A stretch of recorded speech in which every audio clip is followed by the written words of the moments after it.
Bien, buenas tardes a todos a una nueva charla, conferencia de la Orden Rosacruz OM, fundada por el maestro Onyo Ganson. En esta ocasión vamos a hablar del mito del Dorado y la cuarta dimensión. Empezar diciendo que eh, hace muchos años, hace mucho tiempo, los indígenas hablaban de una ciudad oculta en lo más profundo de la selva, donde los tejados de las cabañas eran de oro y allí provenían, o de allí provenían, mejor dicho, pues todos los tesoros que ellos disfrutaban y utilizaban para adorar a sus dioses. A esta mítica ciudad se le dieron muchos nombres: Paititi, en las selvas del Perú; Manatoa, en la Guayana francesa; o el nombre más famoso y perseguido por miles de hombres, hasta nuestros días inclusive, como veremos un poquito más adelante, que es justamente El Dorado, y de eso vamos a hablar, del mito del Dorado. Eh, Justamente se le llama El Dorado, eh, precisamente porque los españoles referían esas leyendas, mitos, esos relatos de que eran ciudades totalmente cubiertas de oro, ¿no? En 1535, el oficial español Luis de Azar integraba en Quito pues un grupo de hombres donde interrogaban a un indio venido de tierra adentro y que hablaba de las maravillas de un cacique cubierto de polvo dorado, que es una imagen que hemos visto iconográficamente pues, en muchos relatos cinematográficos, como veremos ahora. Y ese cacique cubierto de polvo dorado, del cual se encontraba en el centro de un lago, pues ahí comenzaba el primer rumor que daba origen a las expediciones en busca del Dorado. El lago del que hablaba aquel indígena era la laguna de Guatavita, a 2 horas de Bogotá, situada a 3.000 metros de altitud y con 1 kilómetro de diámetro. Aquí vemos esa cinematográfica imagen de ese cacique cubierto de oro, ¿verdad? Las primeras expediciones pues partieron del norte sudamericano. Gonzalo Jiménez de Quesada partía del norte colombiano. Nicolás Federman, alemán, encomendado por los vagos de su país, partía de la zona caribeña de Venezuela, y Sebastián de Benalcázar partía de Quito con el mismo fin y dirección. El 2 de abril de 1539, las tres expediciones coinciden en la zona central colombiana. Los expedicionarios, cansados, crearon la ciudad de Santa Fe del nuevo reino de Granada, que tiempo más tarde se llamará Bogotá. A principios de 1549 comenzaba la mayor expedición montada para encontrar el famoso Dorado por Gonzalo de Pizarro, hermano del conquistador.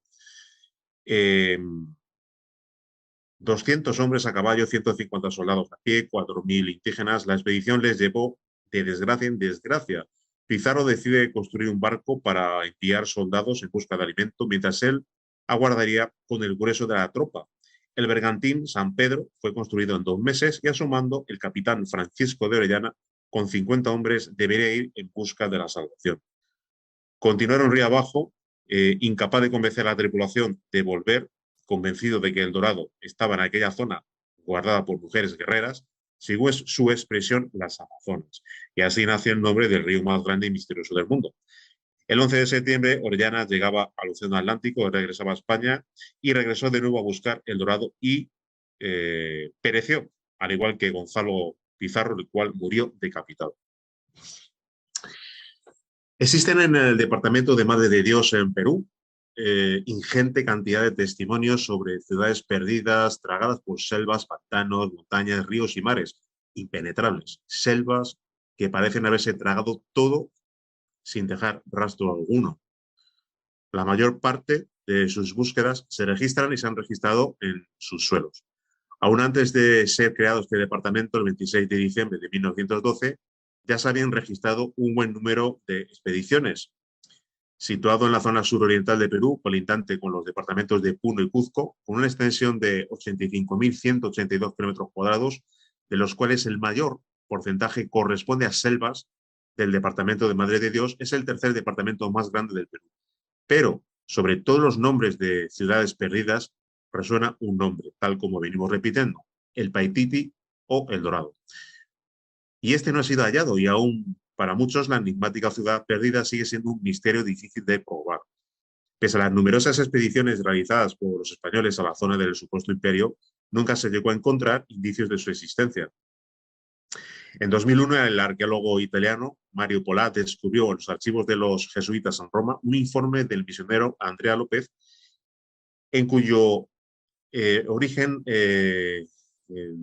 más o menos hablamos del año 1600, López habla de una ciudad grande, rica en oro, plata, joyas, ubicada en medio de la selva tropical, cerca de una catarata llamada Paititi, por los nativos. Desde entonces se han llevado a cabo investigaciones más serias asociadas con Paititi, lugares perdidos de montañas y selvas peruanas. Aquí vemos una imagen del río Madre de Dios. Este ya es el Amazonas. Y aquí tenemos un personaje emblemático, que es Percy Fawcett. Percy Fawcett es una de las figuras más emblemáticas del siglo XX, si de aventureros o de exploradores hablamos. Sus diarios de viajes, fotografías, filmaciones, anécdotas, impulsaron la imaginación de artistas como Conan Doyle, Sir Arthur Conan Doyle, quien situó su libro El mundo perdido en las mismas colinas eh, que describe Fawcett, o al mismísimo Steven Spielberg, cuyo personaje cinematográfico por todos conocido, Indiana Jones, el cual no es otro que el expedicionario británico. Este coronel retirado del ejército inglés fue luchador en la India, explorador de las fronteras bolivianas y brasileñas. Una obsesión le rondaba sus pensamientos permanentemente, aun antes de dejar el servicio activo, el encontrar la legendaria Manoa, la ciudad perdida, El Dorado, que inyectó de sangre los ojos de tantos soñadores codiciosos de tesoros o ambiciosos de gloria. ¿Dónde se hallaba para Fawcett la mítica verde ciudad, la mítica dorada ciudad de oro macizo y solares resplandores? Bueno, estaba, según su firme convicción, en lo más profundo de la Sierra del Roncador, al oriente de la capital de Mato Grosso, en cuya región, no hallada por razón alguno, pues debería de encontrarse esa ciudad. El coronel daba a esa mágica tierra un lacónico nombre, Z. Para él era mucho más que un reservorio de oro. Fawcett afirmaba que un pueblo ancestral, notablemente evolucionado, existía aún en la Amazonia brasileña y que su civilización era tan antigua y sofisticada que cambiaría radicalmente la visión que se tenía en Occidente de las Américas. Habiendo bautizado a este mundo perdido con el nombre de la ciudad de Zeta, y así lo describió. El núcleo central, el que llamó Z, se encuentra en un valle de unos 16 kilómetros de anchura, según su descripción, y la ciudad se halla en un promontorio en el centro del valle. Desesperado por conseguir una financiación adecuada pues, para realizar una expedición en condiciones, con medios técnicos, humanos, etc., Fawcett había accedido a ser más explícito con respecto a sus planes, algo que la Royal Society le había exigido. Tras 2 décadas de exploración, había concluido que en la cuenca meridional del Amazonas, entre los afluentes Tapajos y Xingu, se encontraban los vestigios más extraordinarios de una civilización ancestral. Fawcett había esbozado un mapa de la región y lo había entregado, junto con una propuesta. Esta región, decía Fawcett, representa la mayor área de territorio inexplorado del mundo, escribió. La exploración portuguesa y toda la subsiguiente investigación llevada a cabo por brasileños y extranjeros se ha limitado invariablemente a las vías fluviales. Eso es lo que afirmaba Fawcett. Por el contrario, él pretendía abrir un camino por tierra entre el Tapajos y el río Xingu y otros afluentes que nadie había penetrado. Aquí vemos pues 2 obras. La de la izquierda, muy interesante, a través de la selva amazónica, donde el propio Fawcett narra sus aventuras y todos sus pormenores y sus exploraciones. Las noticias de las proezas de Fawcett como explorador empezaban a propagarse, aunque sus hazañas carecían de un logro claro y evidente de cómo llegar al descubrir realmente pues una ciudad como se había descubierto Machu Picchu en 1911, algo que pudiera resonar a nivel mundial, como otros exploradores que habían emprendido sus aventuras en el Polo Norte o en la cima del Everest, El Amazonas suponía realmente un desafío ante esa clase de metas. Nadie podía jamás conquistarlo. Fawcett, avanzando centímetro a centímetro por la jungla, cartografiando ríos, montañas, catalogando especies exóticas, había explorado más territorio de la selva amazónica que nadie hasta entonces. Fawcett, tras aparecer temporalmente, eh, mejor dicho, tras aparcar su uniforme de explorador y vestido con ropa más formal, investigó en todas partes en busca de esos manuscritos que narraban los viajes al Amazonas de los primeros conquistadores. Estos documentos caían con frecuencia en el descuido y en el olvido. Unos cuantos se habían perdido para siempre y cuando descubría alguno, pues copiaba personajes cruciales en sus cuadernos de notas, eh, algunos apuntes relacionados con ciertas rutas que él guardaba bastante celosamente, etcétera. Bien, un pequeño apunte y es que no se ha comentado mucho este aspecto, pero Fawcett estuvo vinculado a la Sociedad Teosófica de Madame Blavatsky y él sostenía en el origen de su búsqueda de esa ciudad perdida, sostenía realmente que esas ciudades, su origen había sido precisamente la Atlántida. Esa era su tesis y hasta el día de su desaparición continuó afirmando que esas ciudades eran totalmente ancestrales y que su origen era Atlante. En el pasado, durante mucho tiempo, el interés de Fawcett por el ocultismo había sido pues, una expresión de rebeldía. Fawcett se imbuyó, como hemos dicho, de las doctrinas de Madame Blavatsky y la Sociedad Teosófica. Paralelamente, Fawcett escribía en sus diarios lo siguiente: no consigo inducir a los científicos a aceptar siquiera la suposición de que existen indicios de la existencia de una civilización ancestral en el Amazonas. Las investigaciones de Fawcett sobre la ciudad perdida, de Z, tal como él la llamaba, provienen fundamentalmente del manuscrito 512, como vemos ahora en la pantalla, perteneciente a la época del Brasil colonial y actualmente conservado y custodiado en la Biblioteca Nacional de Río de Janeiro. Documento de 10 páginas, escrito en portugués, donde se relata el descubrimiento en la selva amazónica de las ruinas de una ciudad perdida de tipo greco-romano.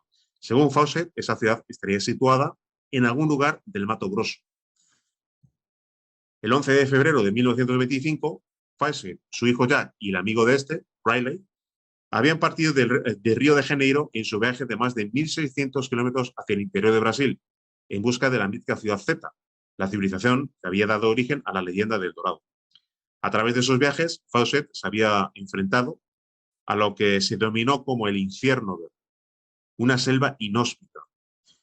El candirú, un pez que se introduce en los orificios humanos como el ano, el pene o la vagina, y que si no se extrae provoca la muerte. Los gusanos parásitos que causan la ceguera. Las moscas tórsalo, que depositan sus huevos bajo la piel, donde luego eclosionan y anidan sus larvas. Las chinches besadoras que pican en los labios y transmiten el protozoo Trypanosoma cruzi, que causaba la muerte por inflamación del cerebro o el corazón 20 años después. Las niguas rojas peludas que consumen tejido humano y los mosquitos que transmiten la fiebre amarilla y la malaria. Serpientes altamente venenosas, tribus de caníbales hostiles, etc. Al principio de la expedición y su última expedición, vamos a decirlo así, recorrieron 11 kilómetros diarios, después 16 y por último 24. 9 días después alcanzaron el punto conocido como el campamento del caballo muerto, donde pudieron ver los huesos del viejo animal de carga que había perdido en una incursión anterior. Después tomaron una dirección que hipotéticamente les conduciría a las ruinas de esa ciudad perdida, que él llamó Z. Y las últimas palabras que escribió a su esposa fueron: no temas ningún fracaso, jamás regresó. Fawcett, su hijo, el amigo de este, desaparecieron para siempre. Bien, ¿y qué dice realmente el maestro Johansson sobre esta cuestión relacionada con las ciudades perdidas, el Dorado, etcétera? Pues el maestro Johansson afirma lo siguiente, y más refiriéndose a la expedición de Fawcett, dice lo siguiente: es más seguro que haya tenido algún percance de carácter natural, un ataque de fieras, arenas movedizas, cienos, pantanos perdidos en la selva, y remotamente podía haber logrado algunos de sus propósitos. Si no el Dorado, pero sí algún tipo de relación con ese mismo sentido. Inclusive podrían haberse perdido en la cuarta dimensión. perdidos en un sendero hacia la intratierra y tal vez podrían haber tenido algún éxito hacia la cuarta dimensión y de ahí no sale nada. Si se llega a la intratierra es más peligroso, más posible que hayan sido trasladados a otro lado. Si uno logra salir al astral, puede investigar ese punto e ir realmente tras lo que es el dorado. Propiamente, no es una gran leyenda acerca de una ciudad dorada. Algunos hablan de ello, una ciudad donde viven seres muy sublimes, divinos, alejados de la realidad humana. Otros hablan de seres propiamente humanos, pero de diferente cultura, civilización, costumbres, nada humanas o humanoides, y que viven en ciudades doradas de oro. Y el oro es uno de los elementos que más abunda y buscan esa civilización, no por las personas, sino por el oro que podían encontrar. Alguien decía que existen 14 lugares que pueden ser considerados vórtices dorados. El número no me parece muy acertado, afirma el maestro. De todas maneras, es posible que sean más. Son más puertas de ese tipo, más puertas de ingreso, más resabios de grandes culturas completamente ancestrales que todavía, sin embargo, son o están presentes ahí, para quienes no ha transcurrido tiempo. Viven todos felices, todos contentos, trabajan, estudian, cultivan arte de una otra naturaleza, situaciones completamente ajenas a lo que es normalmente arte y ciencia en nuestro ámbito, pero para ellos multicultivables e incomprensibles y a la vez difíciles o imposibles de realizar, por lo que sería un artista del mundo tridimensional. Conjeturas, especulaciones al respecto, que mucho tiene que ver con la realidad. No faltan personas que han tenido experiencias en de ese tipo, y algunos no se callan, incluso publican algunas pequeñas publicaciones o pequeños libros, relatan algo ya a título de novela, una historia fantástica, pero dan a conocer lo que han podido ver. En todo tipo de experiencias al respecto, salvo que se trate de alguien que diga esto es una novela, y es un novelista, el que ha escrito entonces puede ser novela. Pero si es una persona, digamos, Francisco López, un seudónimo común de pie, entonces lo que ha escrito puede tener mucho de verdad. Puede no que todo sea verdad.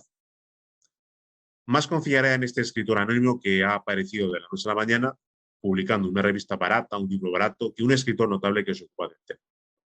Y al maestro se le hace una pregunta interesante, que es la siguiente. ¿Qué pasaría si alguien tuviera una experiencia así y lograra escribir un libro y ese libro se vuelve famoso y ese escritor se hace rico? Pero, sin embargo, su intención no era hacerse rico. Simplemente su intención era transmitir algo que vivió, pero le fue también que vino la remuneración. ¿Realmente está haciendo algo malo?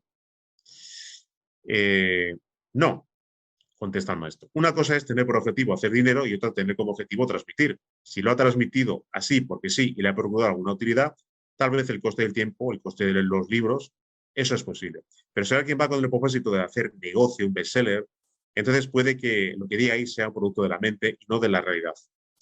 Harry Potter ha sido un bestseller brutal. Todo afán de negocio, el tema interesante, pero ¿qué tiene de verdad? Todo eso es elucubración fantástica y a veces un tanto enfermiza. Pero lo que realmente sería real, algo así como lo que describe el señor Villanueva de los ovnis sin pretensiones, realmente ahí sí que hay sinceridad. Mucho de lo que puede decir él puede ser verdadero o por lo menos algo verdadero. Más confiaría en gente sencilla que en un escritor profesional, al menos por mi parte yo preferiría leer a algún escritor que aparece de la noche a la mañana con una publicación medio rara, medio extraña, que aquella que es promocionada por una editorial, haciendo conocer una hora máxima de fulano, etcétera, etcétera. Bien, y continúa diciendo. Bien, ha habido pequeñas historias referentes a la búsqueda del dorado. El dorado no es solo una cuestión de oro, sino también de oro espiritual. Según la tradición, el dorado era una gran civilización donde había mujeres y varones altamente espiritualizados y propiamente el oro que tenían a su alrededor no era tan brillante como la misma gente, eran más puros que el oro. ¿Dónde viven o están ubicados? Pues en diferentes partes del mundo, en la cuarta dimensión. Entonces no hay solo un dorado, sino que hay varios dorados. Y el maestro afirma, hay varios dorados, no solamente en Latinoamérica y Norteamérica, sino en todo el mundo existen las ciudades doradas. Sin embargo, allí muy cerca, en España, en un lugar que no voy a decir nada, El Dorado, allá en Europa, en España, donde se encuentra una ciudad dorada. Y uno de los objetivos de la conquista española fue encontrar el dorado. Y muchos murieron buscando el dorado. Pero muy cerca de España hay otro dorado, otra ciudad dorada, de los cuales tal vez tienen o se tiene alguna idea. Bien, el maestro menciona un lugar justamente cerca de Cochabamba, en Bolivia, y especifica una zona llamada Las Tres Tetillas, y que hay una forma de llegar allá. Son tres cerros en forma de senos que parecen tres tetillas, dos tetillas aquí, una tetilla al centro, forman un triángulo equilátero. Se puede ver por alguna imagen satelital en esta zona, y el maestro afirma que se puede ver, incluso se puede sacar fotografías con un dron. La ambición realmente no tiene límites. Eh, Como dicen en Bolivia, deben de estar ojo al charque, o dicho de otra manera, ojo a visor, pero hay algo que las personas no pueden captar. La naturaleza no es un ser muerto, al contrario, es muy viva. De modo que la naturaleza puede cambiar y podemos decir que la naturaleza es como una mujer, cambia de peinado, color de cabello, cambia el arco de sus ojos, cambia el color de sus labios. Así es la naturaleza. No por eso deja de ser naturaleza ni la mujer deja de ser mujer. De modo que la naturaleza ante cualquier de esas puede cambiar de un lado a otro. Por ejemplo, cuando alguien sonríe, simplemente hace unos gestos y pone la boca de una manera, listo, la naturaleza hace lo mismo. Y después van a buscar al lugar y ya no encuentran absolutamente nada. Una vez que pasa eso, vuelve la sonrisa y está en su. Se especifica por parte del maestro la zona en la cual se encuentra pues, la zona de las tres tetillas, simplemente Cochabamba. Y especifica que si alguien quiere ir, pues debe de salir al astral. Ahí está, según su expresión, al alcance de cualquiera que sepa salir al astral. Allí no hay grandes restricciones para ingresar. La única restricción es esta. Físicamente, no. Y si físicamente alguien quisiera llegar allí, tendría que consultar la persona sus propios merecimientos.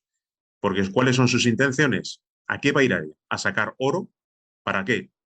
Bueno, y se le pregunta, pero ¿qué es lo que hay ahí en esa ciudad aparte del oro?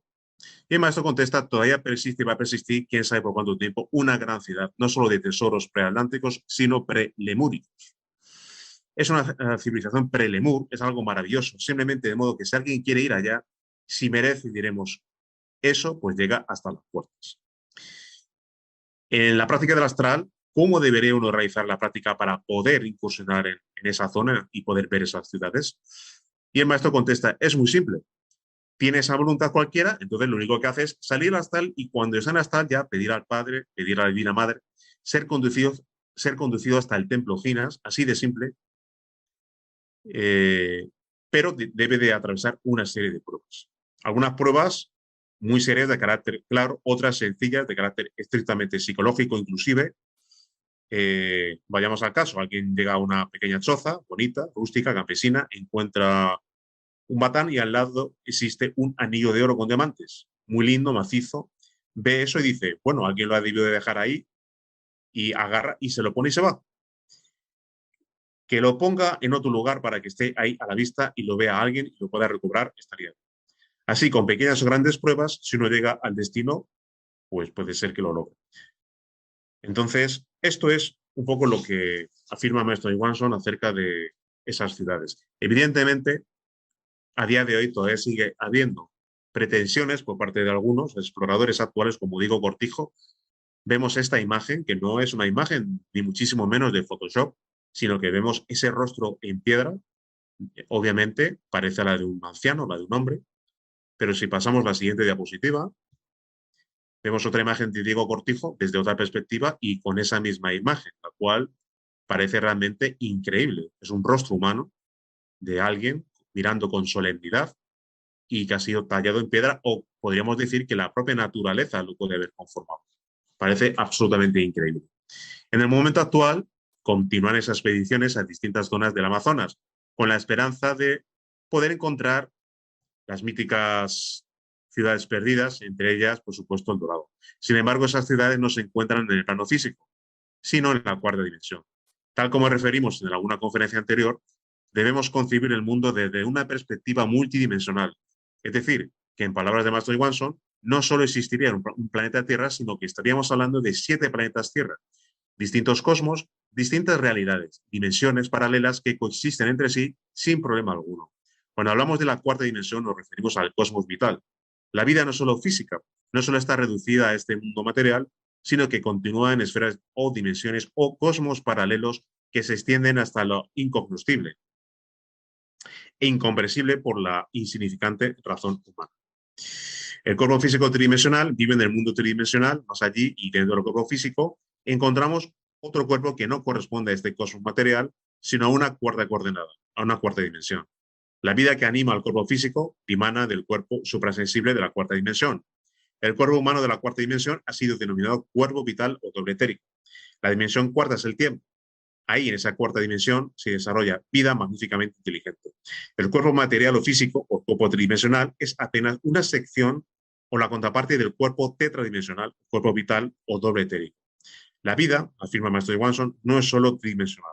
Ella se procesa en diferentes planos de existencia cósmica, y la ciencia materialista solo conoce los fenómenos que se suceden en la tercera dimensión. Largo, ancho, alto forman el universo tridimensional. La cuarta dimensión es el tiempo. Es en el mundo tetradimensional donde debemos buscar la vida que anima al cuerpo físico. Es ahí donde plenamente libres del mundo tridimensional y de sus leyes podemos conocer eso que es lo esencial, la esencia de la vida, la materia en sí, la realidad. El cuerpo vital de la Tierra podemos encontrarlo en eso que es la cuarta dimensión. En la cuarta coordenada, cuarta dimensión o primer universo paralelo al nuestro encontramos eso que es el hipervolumen. Y el hipervolumen es realmente la materia en sí. El cuerpo vital es indispensable conocer al hombre en sí. La Tierra vital, la materia en sí del cosmos. Aquí vemos una imagen de Blavatsky, la cual hicimos referencia a la relación de Percy Fawcett con la sociedad teosófica y el conocimiento que esgrimía Madame Blavatsky en sus libros Y si sin pelo, La doctrina secreta, etc. Bien, si queremos realmente conocer el misterio de la cuarta dimensión, debemos hacer de nuestra vida, de nuestra existencia, una vida pletórica de transmutación sexual. La criatura humana desconoce completamente todo el poder divino que se haya contenido en su simiente. Desconoce todo el potencial de vida que se haya encerrado en sus semillas. Tal como afirma el maestro Johansson, lo más precioso que tiene la criatura humana es su semilla, su simiente. Nada hay en el universo que tenga un valor semejante al de la simiente humana. La simiente humana es invalorable. Sin embargo, el animal racional dilapida su simiente continuamente. Una pérfida y degenerada educación sexual mantiene al ser humano esclavizado por la fornicación, entendiendo fornicación el orgasmo y eyaculación, y por otro lado, su conciencia se encuentra totalmente dormida por el ego. Si queremos revertir esa nefasta situación, si queremos restituir lo que debería ser nuestra normal condición, es decir, seres humanos de conciencia despierta, debemos vivir la transmutación alquímica de la energía sexual y así, con la conciencia despierta, acceder a todos los misterios de la naturaleza y del cosmos y, por supuesto, de las ciudades de oro de la cuarta dimensión. Los 5 valores de la Rosa Cruz, su vivencia, nos conduce al despertar de la conciencia y a la autorización del ser. Estamos hablando de vida, muerte, amor, libertad y sabiduría. Cuando hablamos del valor de la vida, hablamos de la transmutación de nuestras aguas espermáticas. Cuando hablamos del valor de la vida, es que todo lo que existe dimana de eso que es la sexualidad. Como hemos comentado antes, la pérfida y degenerada educación sexual, todo el bombardeo continuo de los más media y de una educación totalmente equivocada a nivel sexual, nos ha hecho realmente vivir en la ignorancia. Si queremos aspirar a la autorización y al despertar de la conciencia y a la regeneración de nuestras facultades totalmente atrofiadas, perdidas, debemos de vivir una vida pletórica de transmutación sexual. Existen 3 tipos de transmutación sexual: transmutación unipolar, bipolar e integral. La transmutación sexual unipolar la realizan aquellas personas, hombres o mujeres, que todavía no trabajan con su pareja, pero pueden vivir una magnífica práctica a nivel individual. La transmutación bipolar la viven las parejas, ya sean cogida de las manos, todavía sin contacto sexual, realizando una magnífica transmutación unipolar, pero se establece en contacto bioelectromagnético y realizan una magnífica práctica donde la simiente transmutada de energía asciende por los nadis y da Pingala, como vimos en la imagen, hasta el cerebro y desembocan en el templo corazón, porque allí se encuentra nuestra esencia, la consciencia, el Buda. Bien, decíamos concretamente que el segundo tipo de transmutación es la transmutación bipolar. Como vemos en la imagen, las parejas se cogen de la mano, no hay contacto sexual, pero se establece un circuito bioelectromagnético, hay un intercambio energético y la transmutación bipolar, digamos que es la preparación, la antesala del gran momento que es la transmutación integral o el gran arcano. Arcano solar, arcano ZF, Maituna, Tantra blanco, etcétera. Se ha denominado de varias maneras. Y aquí ya sí que hay contacto sexual, se produce una magnífica transmutación, sin orgasmo y sin eyaculación, sino realizando una magnífica transmutación donde esa energía sexual transmutada sube victoriosa por los canales y de Pingala hasta el cerebro y desemboca en el corazón. Aquí vemos otras imágenes, arcano solar, etcétera. Bien, ese es el valor de la vida. El valor de la muerte habla precisamente de la muerte del ego. La muerte mística se refiere a la muerte del ego. El ego es un gran problema. El ego es el que tiene aprisionada la consciencia. Generalmente lo que se expresa a través del animal racional es ego. Y el ego está conformado por miles de yoes y cada uno de esos yoes tiene aprisionada una porción de consciencia. Inicialmente en el estado en el que nos encontramos, lo que tenemos que hacer es empezar porque el ego no se fortalezca, sino que se debilite. ¿Y de qué manera el ego se puede ir debilitando? Pues no manifestándolo. Es decir, tenemos que hacer un control de los yoes, un control del ego, un control yoístico, y cuando controlamos los yoes, estos empiezan a debilitar. Sin embargo, si lo que hacemos es dar rienda suelta pues a todas las expresiones psicológicas, psíquicas, relacionadas con un impulso egoico, yoístico, lo que conseguimos, desgraciadamente, es que el ego se vaya forzando, se vaya reforzando más y más hasta que realmente la sombra del ego nos aprisiona totalmente y nos consume y nos lleva al fracaso. Entonces debemos realizar un control de los yoes y evitar su manifestación. Más adelante, cuando alguien llega al despertar de la consciencia y, habiendo despertado consciencia, como consecuencia de las prácticas del gran arcano de la magia sexual, tiene la dicha de poder despertar ese fuego sagrado de Kundalini, entonces ya puede empezar a eliminar los yoes. No es posible eliminar los yoes sin el fuego sagrado. Obviamente, insistimos en la idea de que nadie puede despertar Kundalini si no ha despertado consciencia, con lo cual el requisito fundamental del despertar de la consciencia para posteriormente despertar Kundalini, insisto, como consecuencia de las prácticas de magia sexual entre hombre y mujer. Bien, el valor de la libertad nos habla de aprender a vivir conscientemente y empezar a liberarnos de las cadenas del ego. Debemos de aprender a vivir conscientemente. Y para aprender a vivir conscientemente, debemos de dividir la atención en tres aspectos. Y esos tres aspectos tienen fundamentalmente dos grandes ideas, dos grandes columnas torales, lo que se llama el autorrecuerdo y la autoobservación. Por medio del autorrecuerdo nos autorrecordamos como conciencias. ¿Quiénes somos? ¿Quiénes somos como conciencia? Nos autorrecordamos y nos preguntamos en un momento dado. Lo que se llama el recuerdo de sí, el autorrecuerdo, es preguntarnos quiénes somos como conciencias. Esa es lo que se denomina el autorrecuerdo. Y ya pasamos a lo que es la autoobservación. La autoobservación tiene dos niveles. Lo que se llama lo que estamos haciendo en un momento dado. En un momento dado nos autoobservamos respecto a la acción, lo que estamos haciendo en un momento dado, es lo que denominamos la acción, y extendemos nuestra atención conservando la conciencia de quiénes somos y de lo que estamos haciendo hacia el lugar en el que nos encontramos. De esa manera, lo que nosotros llamamos la clave del IAU, es decir, I de individualidad, es decir, el autorrecuerdo, A de acción, lo que estamos haciendo en un momento dado por medio de la autoobservación, y la U de ubicación, el lugar en el que nos encontramos, también mediante la autoobservación, dividiendo en tres la atención, sin embargo, sintiéndonos como un único individuo pletórico.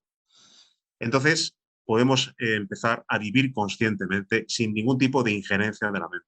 ¿Qué es lo que hace la mente? Bombardear continuamente imágenes, ideas, proyecciones del pasado, proyecciones del futuro, temores, imágenes mentales. ¿Y eso qué es? Pues eso es simple y llanamente es sueño. Si queremos romper el sueño diario, si queremos romper nuestra propia hipnosis diaria, el estar totalmente alienados con el medio, el estar identificándonos continuamente con todo lo que hacemos, con todo lo que decimos, con todo lo que nos rodea, con las personas que nos presentan, y nuestra atención totalmente absorbida por estos acontecimientos, obviamente lo que estamos haciendo es vivir en el sueño y no estamos viviendo conscientemente. Por eso de ahí la clave de la libertad es dividir la atención en tres y empezar a vivir el aquí y el ahora. Individualidad, acción y ubicación. Y por último, el valor del amor. Debemos de, como dice el maestro, amar a nuestro prójimo más que a nosotros mismos y darle lo más valioso que tenemos. ¿Qué es lo más valioso que tenemos? Pues obviamente el conocimiento Rosacruz. Hay una idea eh, que no se termina de entender y es que en el mundo espiritual, si alguien quiere avanzar, evidentemente, si permanece siendo egoísta no va a avanzar ni un milímetro. ¿Y por qué decimos esto? Porque es de sentido común, es de lógica pensar que si nosotros tenemos un conocimiento precioso, tenemos que permitir que nuestros semejantes tengan acceso a ese conocimiento. Tenemos que permitir que nuestros semejantes tengan la misma posibilidad que nosotros hemos tenido y estamos teniendo, que es tener acceso a ese conocimiento. De tal manera que la divulgación, el poner en conocimiento de los demás las enseñanzas de la Orden Rosacruz, pues es algo fundamental, pero es de lógica. Cada vez que tenemos más y más información, pues tenemos más responsabilidad. Y evidentemente a todas las personas a las que se ofrece, viviendo el valor del amor, ese conocimiento, pues algunas podrán aprovecharlo y otras no. Nosotros no podemos entrar en esa cuestión, pero lo que tenemos que hacer, obviamente, es dar a los demás, a nuestros semejantes, la enseñanza gratuitamente. Y por último, el valor de la sabiduría es hacer la voluntad del Padre. Debemos de siempre acudir a nuestros divinos padres, a nuestra divina madre, a nuestros divinos padres, en todas las prácticas, en todo momento sentirlos cerca de nosotros y la voluntad del Padre obviamente es despertar conciencia. Entonces, resumiendo, vida, muerte, amor, libertad, sabiduría son o constituyen los valores o las herramientas que indefectiblemente si se viven realmente, llevan al aspirante al despertar de la conciencia, a la autorización del ser y a la conformación de eso que los alquimistas llamaban la gran obra. ¿Alguien quiere estudiar los misterios de la naturaleza? ¿Alguien quiere incursionar en todos los cosmos paralelos? ¿Alguien quiere regenerar sus facultades perdidas? Pues obviamente la vivencia de los 5 valores le va a llevar a descubrir todo eso y, por supuesto, incursionar en esas ciudades de oro, en esas civilizaciones que están ahí todavía en la cuarta dimensión, sin problema. Pues bien, simplemente dar las gracias a todos los amigos por aguantar pacientemente la charla. Espero que les haya gustado y, por supuesto, como siempre, intentaremos, tanto Laura como yo, contestar las dudas, las preguntas que puedan surgir al respecto. De nuevo, muchas gracias. Si alguien tiene alguna pregunta, intentaremos contestar. Gracias. Perfecto. Bien, hay una pregunta, hay una persona muy interesante que dice lo siguiente. Eh, bien, con respecto a las pruebas, estas sirven para identificar realmente el progreso del aspirante. Es decir, se presenta la prueba y el aspirante, debido a su animalidad, se cae la máscara de santurrón, se demuestra su ambición y que no es digno. Pero a medida que pasa el tiempo y con disciplina y constancia y vivencia de los 5 valores, se va debilitando el ego. Es posible que se presenten las pruebas una y otra vez hasta que la conciencia sea la que actúe y se dé cuenta de lo que está pasando o de qué se trata. Pues es una pregunta interesante y no es nada fácil de contestar, pero es una pregunta muy interesante. Bien, cuando alguien empieza a vivir los 5 valores, obviamente se encuentra en una situación en la cual su conciencia obviamente todavía no ha despertado. La conciencia, para su despertar, actúa pues como si hubiera una gestación. Son 9 meses los que una criatura humana se gesta en el seno materno y obviamente esas situaciones, esas grandes o pequeñas pruebas se van presentando en base a la propia intensidad también del aspirante en sus aspiraciones. Ya sabemos que a quien más tiene más se le da, a quien menos tiene menos se le da. Entonces, evidentemente, cuando alguien consigue la suprema meta del despertar de la conciencia, pues obviamente va a tener mayor capacidad, mayores posibilidades para saber, evidentemente, que se le está sometiendo a una prueba. A veces no tiene por qué ser así, pero en la situación en la que se encuentran o en la que nos encontramos la mayoría de los aspirantes, que todavía no hemos despertado conciencia, pero que estamos en ese proceso, pues obviamente se pueden presentar muchísimas situaciones en las cuales pues no nos damos ni cuenta de que es una prueba. Como hemos dicho antes, nos identificamos continuamente con el medio y no somos conscientes. Otras veces, a lo mejor, sutilmente, sospechamos algo o intuimos algo y pues quizás podemos superar pues esas pequeñas cositas, esas pequeñas pruebitas, pero no siempre tiene por qué ser así. Evidentemente, cuando alguien ya despierta, no tiene nada que ver con alguien que empieza a vivir la enseñanza y que prácticamente no tiene ni siquiera noción de muchas cosas que suceden a su alrededor. Entonces, como dice nuestro amigo en la pregunta, la vivencia de los 5 valores le va a ir dando, por decirlo así, le va a ir afinando, refinando, sobre todo para poner atención, para poder vivir bien lo que es el IAU, lo que hemos hablado, que es el valor de la libertad, el autorrecuerdo, la autoobservación, y para quizás poco a poco ir dándose cuenta realmente de lo que está haciendo y de lo que sucede a su entorno y de que en ciertas situaciones pueden ser incluso sospechosas y pueden ser precisamente una prueba. Todo va a estar en función de la vivencia de IAU, todo va a estar en función de sus avances, etcétera. La clave, la que usted dice en la propia pregunta, la vivencia de los 5 valores. Gracias. Yo ingresé tarde, pero estoy bastante interesado en saber cómo hago para seguir participando de las reuniones de ustedes y cómo hace uno para ingresar entonces por primera vez a sus actividades. Gracias. Bueno, podemos enviar, Laura, en este caso quizás el grupo eh, en el cual le podemos dar información, ¿verdad? Y Sí, luego claro que quizás sí. sería interesante que nuestro amigo también pues pudiera decirnos dónde se encuentra, porque dependiendo del lugar, pues quizás haya pues algún centro que pueda ser próximo a su domicilio, incluso poder asistir, y si no es así, lo más próximo. Entonces, en principio, pues darle la posibilidad de ingresar al grupo, un grupo de WhatsApp donde damos bastante información, prácticas, etcétera, y luego también ahí le podemos informar, dependiendo del país en el que se encuentre, si hay algún aula Luxis cercano, pues poder remitirla allí y ahí ya concretamente pues participar de las actividades y tener muchísima más información. Gracias, Ronald, bienvenido y gracias por asistir. Muchas gracias.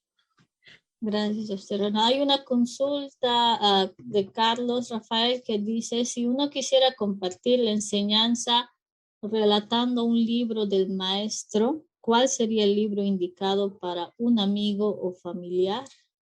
Bueno, el libro más indicado, que es, digamos, aquel que el propio libro especifica que con un solo libro es posible, con la información de ese libro, el poder autorrealizarse, pues es Bodas Alquímicas, evidentemente. Es el libro cabecera, por decirlo así, para poder regalar a cualquier amigo y bueno, digamos que es un auténtico regalo, la verdad que sí.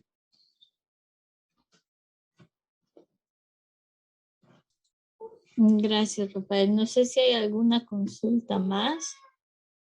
Por cierto, es el libro que tenemos en pantalla junto a la imagen del maestro.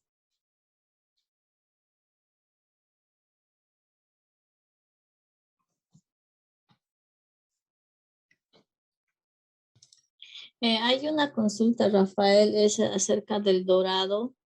Sí, Las personas que habitan también son de oro. pues es una pregunta interesante. Hemos visto una imagen que pertenece pues a una película en la cual, bueno, incluso podemos retroceder, quizás puede llegar un poco a la confusión, pero ese es un concepto fácil que vamos a explicar. Aquí tenemos esa imagen. Bien, no nos podemos imaginar que las personas que habiten en esas ciudades de oro sean de oro, como aparece en la imagen. Pero el maestro ya nos ha especificado, y lo hemos mencionado en la propia charla, algo que realmente también es de lógica de sentido común. Digamos que esa expresión es una expresión que se refiere al oro interno, es decir, a su condición consciencial o espiritual, si se quiere. Es decir, el haber alcanzado personas de oro son aquellas que pues, han llegado a autorrealizarse y que han logrado precisamente ese oro interno que es justamente la fusión, la unión con el Padre, ¿no? Quizás aquí en esta imagen que nos ha servido para pues ilustraron un poco aquellos mitos, aquellas leyendas que fueron contados a los españoles y que hicieron que estos se fascinaran para poder encontrar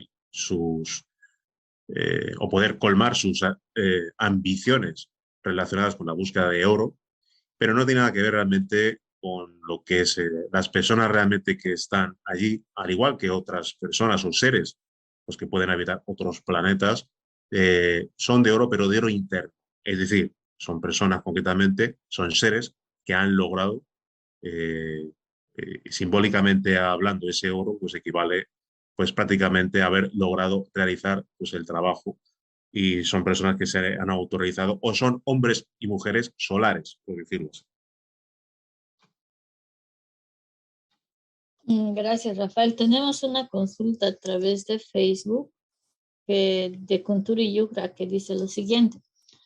Gracias por la conferencia. Una pregunta. Hay publicaciones que dicen que un gobernante peruano robó el oro del Paititi. ¿Es cierto? Bueno, lo dudo mucho precisamente por lo que estamos diciendo. Es decir, esas ciudades de oro no podían ser robadas precisamente porque los que menos podrían tener acceso a las mismas son precisamente los ladrones, ¿no?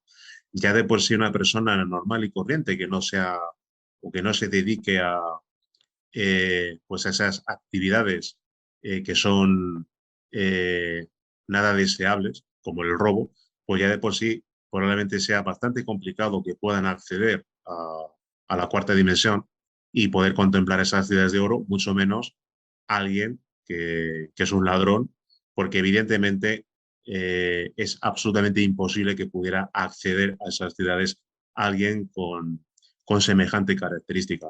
Con lo cual ya de entrada decimos que no es posible que alguien haya robado absolutamente nada y mucho menos haya incursionado en esas ciudades teniendo pues esas características.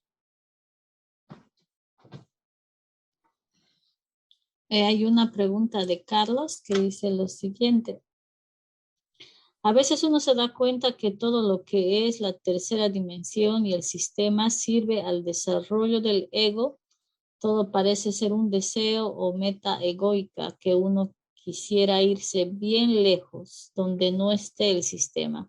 ¿Qué dice el maestro de esta situación, ya que todo es ego prácticamente y pues irse al Tíbet o a X punto del planeta?